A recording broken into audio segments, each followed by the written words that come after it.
Hey guys, Matt Grimmy here again, Krav Maga 4 South Dakota. Today we're working on our front choke defense. This is a beginner's level technique. Now we're going to break it down for you. Alright guys, we're working our basic front choke defense. In this situation, the attacker comes at you from your front. He's going to come at you aggressively, both hands around your throat. Kevin's going to demonstrate this real time and show you what it looks like for real, and then we'll break down the steps afterwards.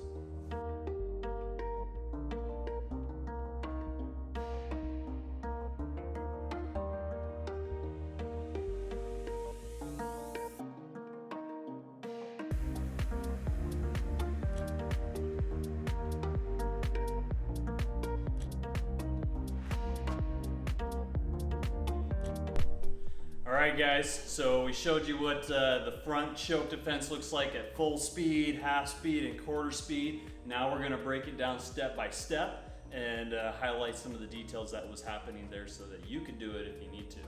So in this case, Kevin's going to put his hands back on my throat, and the first thing that I'm going to do, and I'm almost going to do two things simultaneously, because with any choke situation that you have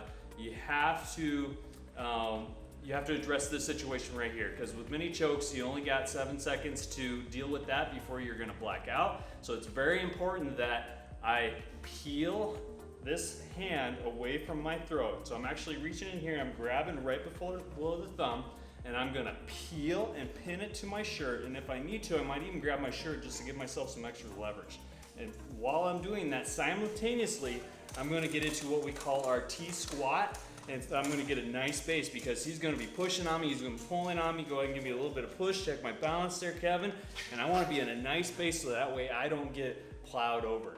So simultaneously as he comes in, boom, I'm going to get from here, because once I'm here, I am in a safe place where I got my balance, I've addressed the choke, and from here I can start countering back with combatives and driving him back. My first combative is going to be right here to the face, palm heel strike. Next one's going to be to the groin, and you can really do that in any order that you want. Most important thing is to address the choke, get your base so you don't fall over. And then with anything, any response that we do in Krav Maga, we are going to become the aggressor. We're going to respond, and then we're going to return that back until we've addressed the situation. So I'm going to hit, and I'm going to start driving into him, start using my combatives, palm heel strikes, elbows, whatever I got to do, address the situation, then I'm going to get out of there.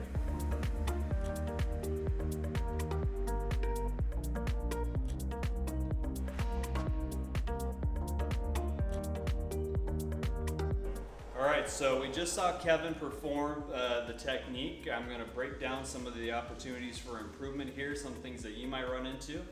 So when I came in here, he did a pretty good job of turning and getting to his T-squat, but what was happening here, he kind of got a little bit loose with his hand. And it's very important to keep this pin nice and tight to your throat, because if this starts to get out here nice and, go ahead and review this a little bit, if it starts getting out here, it doesn't take me too much to fight that off and get right back into the choke. But if he pins that nice and tight to his shirt, his chest right there, he locks my hand down, it ties me in, it sets me up for this elbow right here, because I can't get out of the way of it, and he's got me pinned in here nice and tight. And then where he did really good after that is that he started to attack and drive into me. So go ahead and go through the motions which he did, and see how he kind of drove back. Good. And it's very important that when we respond in Krav that we become the aggressor and we're not fighting from our heels. Typically in any fight, if you're falling back on your heels, it means you're losing. So we want to have that mentality that when we respond, that we're going to drive into the attacker, become the aggressor, we're going to disable the threat, and then we're going to get out of it.